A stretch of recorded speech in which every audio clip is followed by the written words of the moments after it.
Հարգելի պարոն Պապոյան, հարգելի պարոն Գաբրելյան, հարգելի գործընկերներ, նախ եւ առաջ ուզում եմ շնորհակալություն հայտնել պարոն Պապոյան, պարոն Գաբրելյան այս քննարկման համար, որովհետեւ կարծում եմ առաջին հերթին շատ օգտակար է նման ուրեմն քննարկումը մեր հետագա անելիքները շատ ավելի լավ պլանավորելու եւ ավելի որակյալ իրականացնելու համար ու ուրախ եմ, որ ազգային ժողովի հետ նաեւ նմանատիպ համագործակցության ու նմանատիպ քննարկման հարթակ կա, ուզում եմ նաև հաշվեկնիչ պալատի գործընկերներին շնորհակալություն հայտնել։ Մենք էլ ենք այդպես վերաբերում ձեր աշխատանքին, պարոն Ջանջուղազյան, դիտելով առաջին հերթին ձեր աշխատանքը մեր մեծ ծավալի համատեղ աշխատանքի մեջ եղած բացերը, խնդիրները բացահայտելու եւ դրանք հետագայում ավելի լավ իրականացնելու տեսանկյունից, որովհետեւ խոսում ենք հանրային միջոցների մասին եւ առաջին հերթին բոլորս մեր տեղում ունենք պատասխանատվություն եւ պարտավորություն այդ հանրային միջոցները ըստ նպատակի եւ արդյունավետ ծախսելու մասով, այնպես որ կարծում եմ մենք հենց այդպես դրան վերաբերում ենք, որպես մեր համատեղ աշխատանքը, որպեսզի այդ հանրային միջոցները հասնեն իրենց նպատակներին։ Ինչ վերաբերում է արձանագրված կոնկրետ ուրեմն անհամապատասխանություններին եւ խեղաթյուրումներին, որոնց մասին արդեն խոսք գնաց, մենք նաեւ հարց ու պատասխանի ժամանակ որոշ բաների արդեն անդրադարձանք, դրա համար ձեր թույլտվությամբ ես ավելի արագ կանցնեմ, որպեսզի չկրկնենք նույնը, ինչի մասին արդեն խոսել էինք։ Տարածքային մանկահրաժողովության աջակցության կենտրոնների ֆինանսավորման հաշվարկի մասով, ինչպես նշեցի, մենք ի սկզբանե նման հղումները ներառել էինք նախագծում, բայց իրավական ուրեմն տեխնիկայի տեսանկյունից այդ փուլում այդ մի հղումը համարվել էր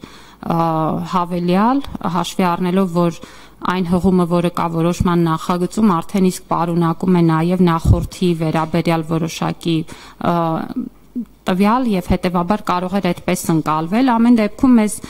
կարեւոր է, որպեսզի հստակ լինի եւ որոշակի լինի մեր գործիքակազմը, հետեւաբար ձեր դիտարկումները հաշվի առնելով, անկախ այն բանից, որ նաեւ պաշտոնական պարզաբանում էինք տվել, մենք կառավարության որոշման փոփոխությունը նախաձեռնել ենք, ինչպես նշեցի, շրջանառել ենք եւ արդեն հուլիսի ընթացքում կհաստատենք ու այս խնդիրը կարծում եմ, որ դրանով իսկ կկարգավորվի։ Ինչ վերաբերում է ուրեմն ձեր դիտարկմանը պարգևավճարների վճարման մասով, այստեղ այո, դուք խնդիր եք բարձրացրել, որ սկզբում դա վերաբաշխվի մյուս հոդվածի վրա եւ հետո իրականացվի։ Մենք մեզ հասկանալի է ձեր դիտարկումը եւ այսուհետ ուրեմն չնայած այս մասով մենք նաեւ ֆինանսների նախարարություն էինք դիմել, որպեսզի հասկանանք ուրեմն հնարավոր գործելու շրջանակը, բայց կարծում եմ սա որևէ խնդիր մեզ համար չի առաջացնում նաեւ այդպես վարվելու եւ բնականաբար այդ ընդհանուր կանոնների շրջանակում կգործենք։ Ինչ վերաբերում է ուրեմն մեթոդական խնդիրներին, որոնց մասին խոսվեց եւ այդ խնդիրները բարձրացվել են թե դպրոցների մասով, թե բուհերի մասով, ֆինանսավորման ընթացակարգերի հստակեցումը, նորմատիվների հստակեցումը մեզ համար շատ կարեւոր խնդիր է, որովհետեւ բավական ուրեմն դժվարացնում է նաեւ մեր ընթացիկ աշխատանքը, մասնավորապես մենք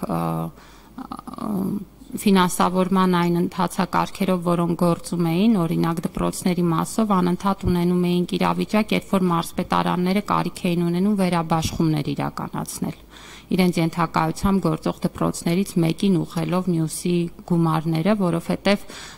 այդ ընթացակարգերի շրջանակներում պարզ էր դառնում, որ այդ ֆինանսավորումը այս մի դպրոցի համար օրինակ ավել է եւ այս մյուս դպրոցի համար հակառակը պակաս է։ Սա նաեւ մեր ընդհանուր խնդիրներ սովորող թվով բանաձևի շրջանակներում, քանի որ գիտեք, որ մենք գործում ենք մի իրավիճակում, երբ որ մեր դպրոցների ճնշող մեծամասնությունը իրենց բնակավայրի միակ դպրոցներն են, հետեւաբար այստեղ սովորող թվով ֆինանսավորումը առաջ է բերում էական խնդիրներ, որովհետև այդտեղ կարող է գնալ այնքան երեխա առավելագույնը, ինչքան բնակվում է այդտեղ։ Ինքն այստեղ մրցակցության մասին մենք խոսք չենք կարող ունենալ, որ օրինակ եթե լավ դպրոց է, այդտեղ ավելի շատ երեխա կգնա եւ հիմնական խնդիրները, որի հայտ էին գալիս հենց այս բանաձևի կիրառության արդյունքում ֆինանսավորման ուրեմն փուլում արդեն առաջացող ընթացիկ օպերատիվ խնդիրներն էին։ Մենք հույս ունենք, որ մեր ֆինանսավորման նոր կարգը, որը ինչպես նշեցի, կգործի սեպտեմբերից եւ ամբողջությամբ արդեն թվայնացված տվյալների հիման վրա մեր գնահատականներով դա էապես բարելավելու է թե ոլորտում թափանցիկության, թե ուրեմն նաև կոնկրետ դպրոցների ֆինանսավորման հետ կապված իրավիճակը եւ այս մասով իհարկե հասկանալի են այն դիտարկումները, որ կան, մենք այդ դաշտի կարգավորմանը գնում ենք եւ կարծում ենք, որ հետագա մեր աշխատանքում արդեն նմանատիպ խնդիրներ չեն արձանագրվի եւ դրանք կարգավորված կլինեն։ Ուրեմն Եվ այստեղ կան որոշ դիտարկումներ, որոնք այս 4 հաստատություններին էին վերաբերում, պարոն Բարսեղյանը նշեց, բարձրագույն մասնագիտական կրթության գծով ուսանողական նպաստների տրամադրում միջոցառման հաշվեկնությամբ է արձանագրվել, որ դրանք ներառված չեն նախարարի 2015 թվականի համապատասխան հրամանում։ Միևնույն ժամանակ մենք ներկայացրել ենք պարզաբանում, որ այդ բուհերին ֆինանսավորում տրամադրելու, որը պետպատվերով այսպես կոչված տեղերն են, դրա հիմքը ոչ թե նախարարի այդ հրամանն է, այլ անվճար տեղեր հատկացնելու մասին կառավարության որոշումը, որը ավելի բարձր իրավական ուժ ունեցող փաստաթուղթ է, այդուհանդերձ նաև դիտարկելով հաշվեկնիչ պալատի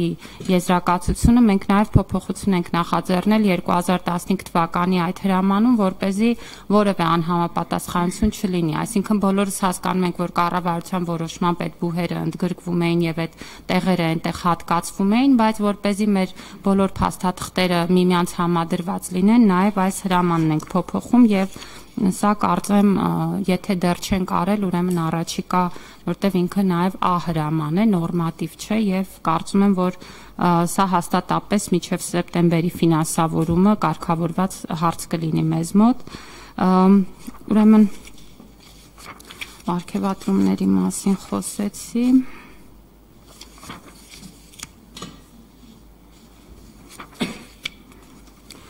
Կարծես մնացած թեմաների մասին մենք հիմնականում խոսել ենք, բուհերի ֆինանսավորման հետ կապված էլ մենք նույնպես հիմա գործընթացը տանում ենք ֆինանսավորման նորմատիվների եւ կարգերի ճշգրտման, այստեղ նաև իհարկե որոշ փոփոխություններ կգան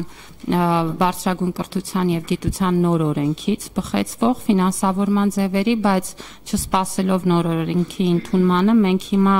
այստեղ էլ կարծում ենք, որ մեր մասնապես այն տվյալների անհամապատասխանությանը, որ արձանագրվել է, դրա կարգավորմանը մեծապես կնպաստի այս ոլորտում էլ տեղեկատվական համակարգի ամբողջական ներդրումը եւ նպատակ ունենք ուրեմն եկող ուսումնական տարվանից սեպտեմբերից արդեն գործընթացը իրականացնել նույնպես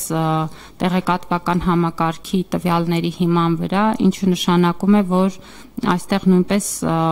պետք է այդ անհամապատասխանությունները, որոնք առանձին բուհերի մասով արձանագրվում էին, էապես պակասեն, ինչ վերաբերում է նորմատիվ կարգավորումներին, ապա դրանք մշակման փուլում են, այստեղ մի փոքր ավելի բարդ է աշխատանքը, որովհետև ըստ մասնագիտությունների ուսման արժեքի, ինքնարժեքի հաշվարկը շատ ավելի դետալացված, բազմաճյուղ, բազմավոլորտ մեթոդաբանություն է պահանջում եւ այստեղ մի փոքր ավելի երկար ժամանակի կարիք ունենք, բայց այդ աշխատանքները ընթացքի մեջ են եւ այստեղ նույնպես պետք է համապատասխան կարգավորումները դնենք, կարծում ենք, որ դա էլ արձանագրված կարևոր մեթոդական հարց է, որը բնականաբար կարգավորման կարիք ունի։ Կարծես սրանք հիմնական դիտարկումներն էին, ես անդրադարձա